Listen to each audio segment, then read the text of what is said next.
fishing with this guy again. Can't get enough of them. No, I'm in North Carolina on some little. It's a secret river. Yeah, it ain't real big.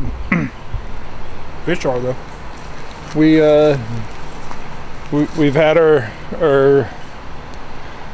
Bojangle Social Club visit this morning. You gotta do that. You're still chewing on your biscuit. Yeah. All right, we're gonna put in and do a little float trip. Fished this last week and fish were really aggressive. You got spotted bass, largemouth, and smallmouth all in this section. Some of the smallmouth are getting hybridized, find a little toothy patch on their tongue. Yeah. But they're there still trying to hold on. But it was good. We caught a lot of fish. Cool. Just from the looks at it from up here, I'm thinking that wood will figure prominent, and I want to throw a spinnerbait a bunch and maybe a little brush jig with a finessey brush jig with a weed guard. You won't need the finesse stuff if it's like it was last week. We spinnerbait, chatterbait, and buzzbait all day. That's what we were getting them all. It's kind of chilly. I don't know if. Yeah, I'd like to see you do buzzbait. Oh, they'll get that. They'll eat. Okay. All right, Jameson's already heading down there.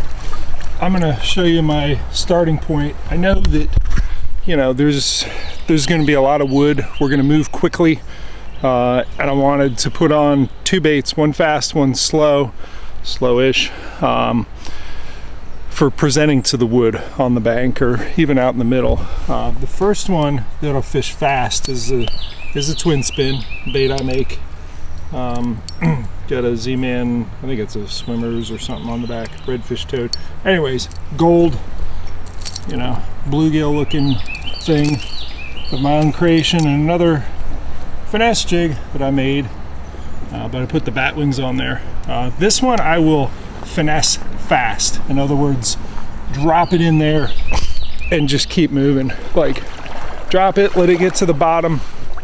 If it gets bit, great. If not, pull it in, chuck it at the next target. So let's hop in and go.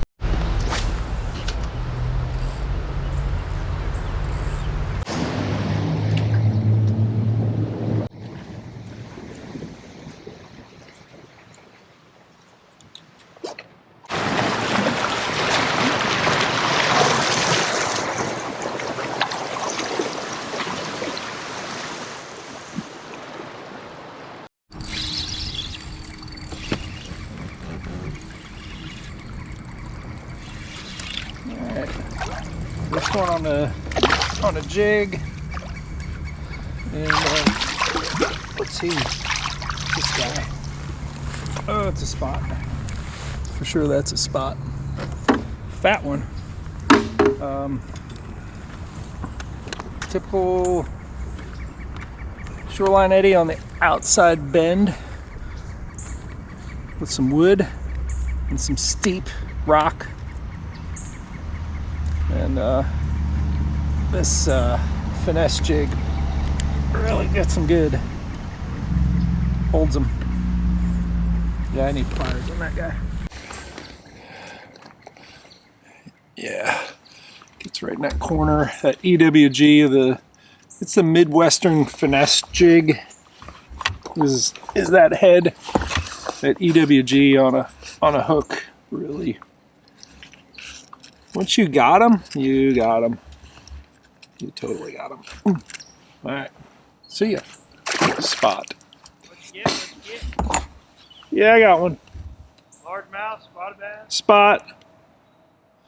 So I have the larger bat wings in there because the width of the body of that bait really makes it forgiving in terms of going into brush, just for the width. You know, a narrower bait, you know, like I actually thought of using the drop shots, which looks really good on that finesse jig, the yoga pants, the black one, but I don't know, I decided to go with the bigger bat wings, give them a big craw target. But the concept of fishing finesse baits quickly, where you put it in there and you don't just soak it, you know, you give it Did you miss a good one? Yeah, he came up and flashed it right at the boat. So maybe they're not totally, He was out here in the middle. they're non-committal. But yeah, just quickly testing it. I think we're gonna have to do that because it's about a 10-mile float, and I gotta be done by 2 o'clock to start my longer drive home. But just put it in, let it sit for 5 seconds, move it out. It's not my norm, but it is effective in terms of, I don't know, I like to let a bait really stew in there, but I think the concept is the more aggressive fish are going to grab it right away, and you got a lot of water to look at, so you might as well catch the aggressive ones, and lots of them.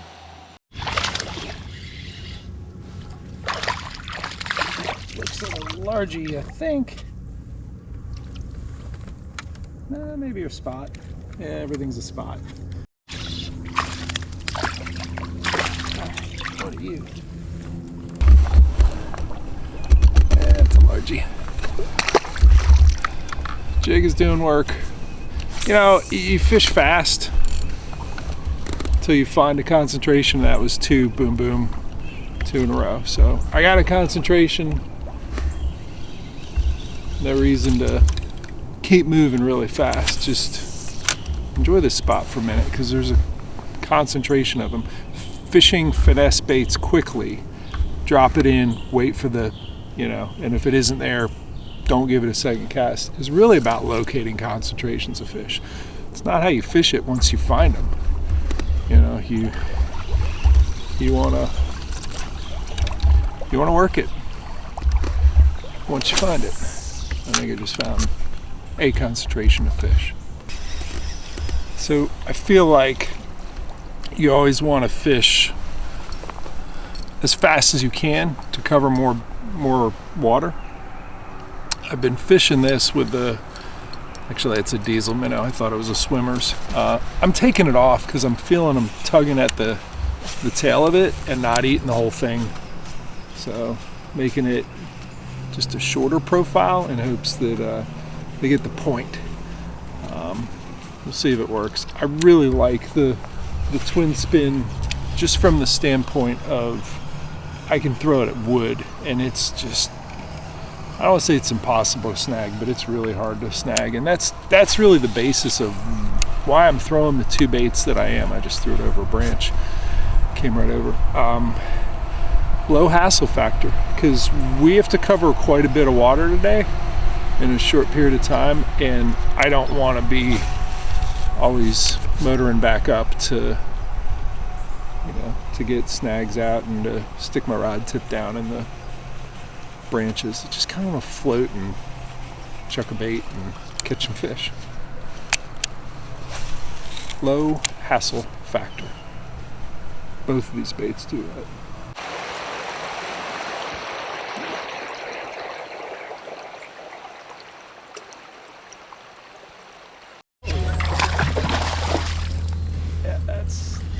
The jig bite is a better fish. I just fished that spot. How? I threw a jig.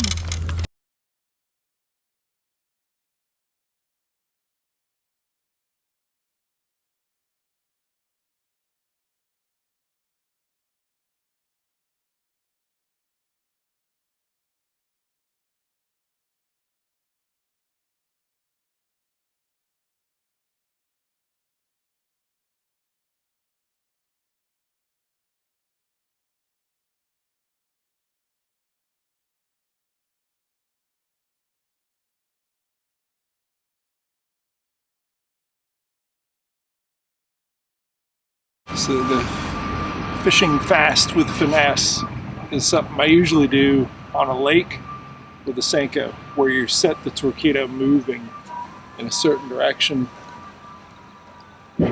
Slow, but you're always casting out in front of you.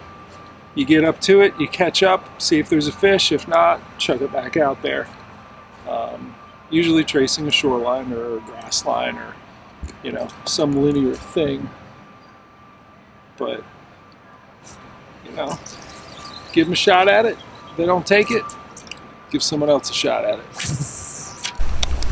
All right, I had to take a business call. We spent a lot of time in this particular pool. We're a little bit behind on time. We got to end this float in like 5 hours, and I think we've done a mile out of 10.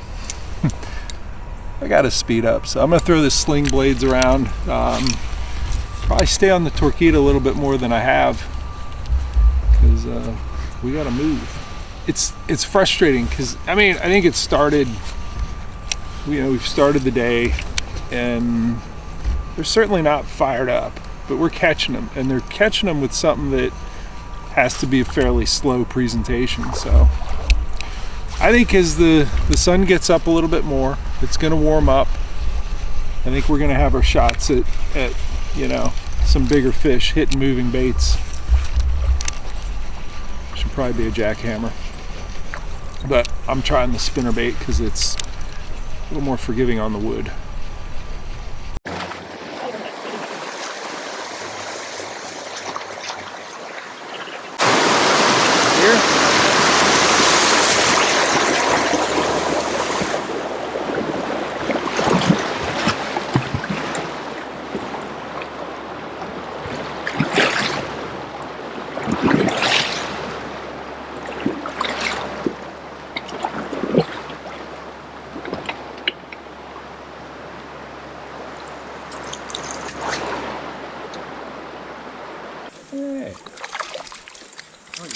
Yeah, I got a smallmouth here. Look at that.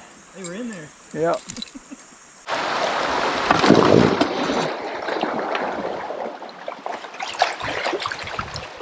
So Jameson was saying that a week ago he did this float, and it was just much better for like fish being willing to chase, and throwing chatterbaits and spinnerbaits and that working. And we've caught some fish on moving baits, but like the two better spots that I got were on the jig. And that thing is set up for super slow rate of fall, very just flutter down and hang in their face. I'm gonna try speeding it up with this fishing fast deal. With that jig, it's a heavier rigging bullets. So, and I put the goat, just a green pumpkin goat, just a regular goat. And I'm gonna kind of use it as a punch rig. Just punch down in this deeper wood and just go in quick, heavy, get to the bottom, let it go for like a little bit, and then keep moving.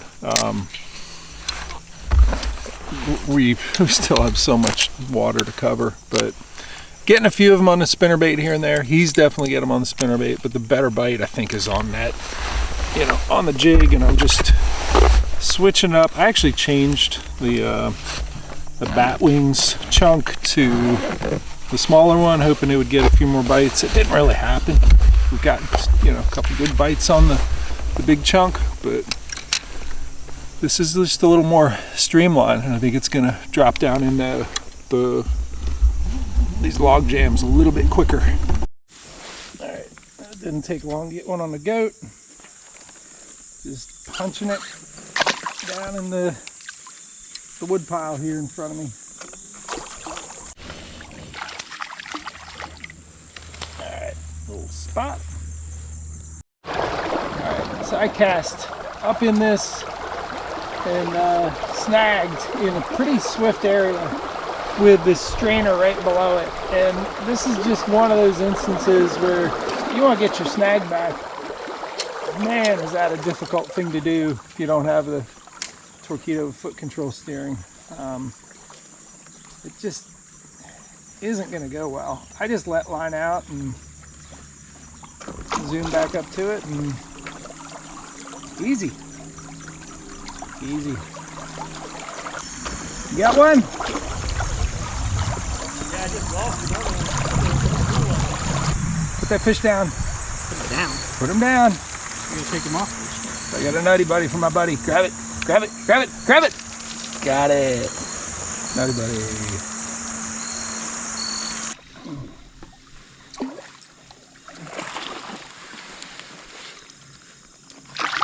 Alright, first good spinnerbait fish. Nice.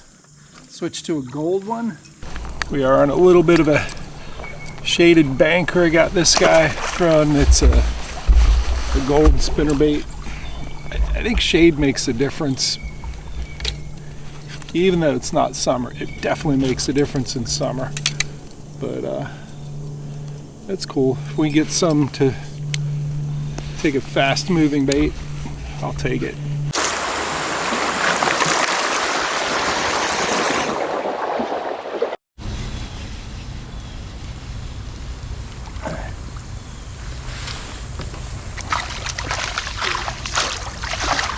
Gotcha. So not always, but if I'm looking downstream and saying, yeah, a river this size, small river, you're looking at, all right, I'm gonna fish the right bank or the left bank. Which one am I going to? And honestly, I could work some of that bank over there, but I chose this one. Why? Well, yes, the wood targets. The outside bends usually have the deeper water, although sometimes you gotta put one out in the middle for the heck of it. I am looking for depth. I'm looking for depth, wood, and current. A little bit of current. Current that's rolling through deep water with wood. That's always just a really good combination. And I got some of that right here. But yeah, I mean, when you're looking, do I go right? Do I go left? I'm usually not doing the inside turn where it's shallower and, you know, there's some wood over there, but it's just not deep wood with current. This outside bend, steep bank, that's it. That's what I'm going for.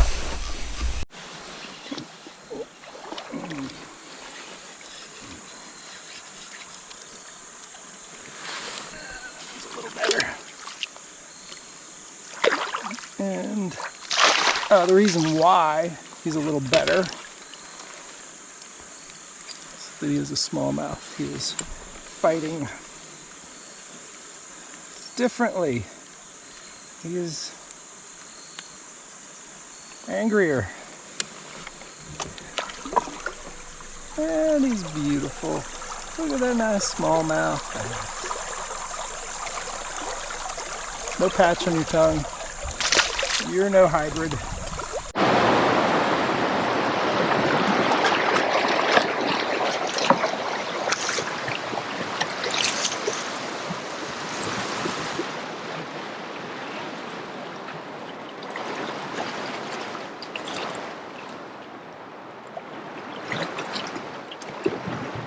All right, my approach to spinnerbait fishing, ABC's spinnerbait fishing in the fall. What's the A, B, and C stand for? Always be casting. That doesn't mean that you just arbitrarily just cast wherever. You know, as soon as I'm reeling this in, I'm looking for my next target there or there or there. Have that target, and as soon as it's out there, start looking for the next one. But it's just math. I mean, it's just playing the odds of, you know, if it's in the water, it's being productive. If it's hanging from your rod tip and you're wondering where to cast next, well, you should have already figured that out. Always be casting.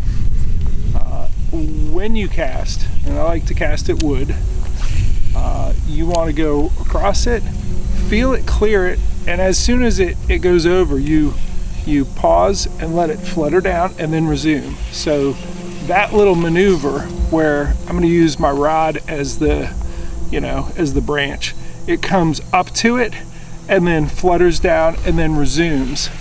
That sort of zigzag maneuver. It's a strike trigger. That's how you get them to eat. They like to see change in direction.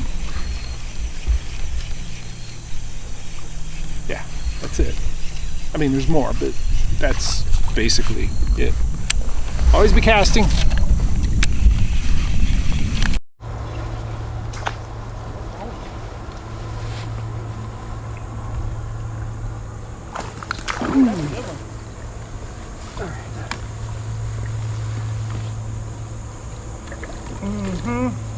Get him.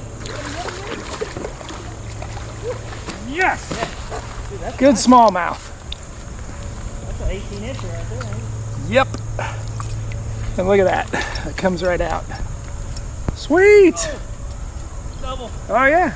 Nice, man. Is it a good one? Yeah, but it ain't no small.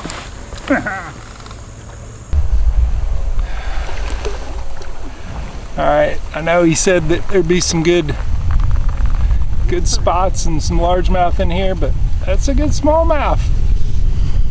You don't smell like a Susky smallie, but you like that gold spinnerbait.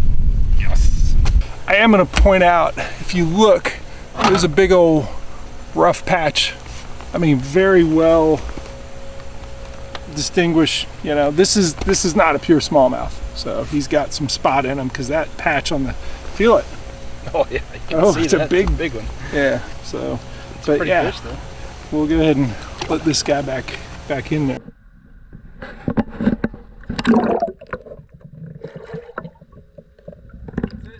All right, we had just gone through a pretty nice rapid that's up there. I actually did a little slow-mo of Jameson going through there for Instagram, but we're close to the head of a pool.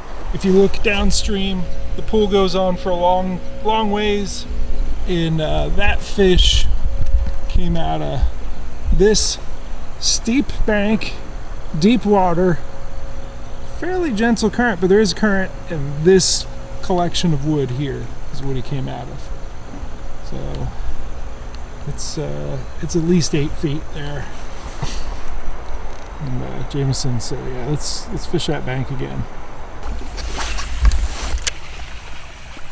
So I catch smallmouth that are, 18 plus inch fish back on the Susquehanna all the time. And I don't appreciate or not appreciate those any less or any more, but there is something really cool about catching one over 18 in a small river like this. The Susquehanna has massive amounts of forage, and the forage here is good, but it just, that was an old fish. That 18 1/4 in a river this size took a while to get to be that size. And they're not going to be smallmouth in this small river that much longer, because like we saw the tongue patch on that and the hybridization. You gotta know that the spots basically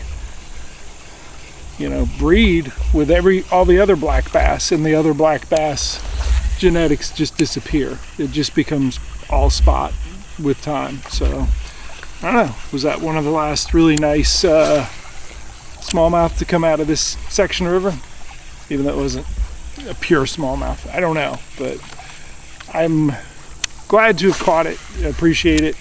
It fought well. It was fun. Lots and lots of those.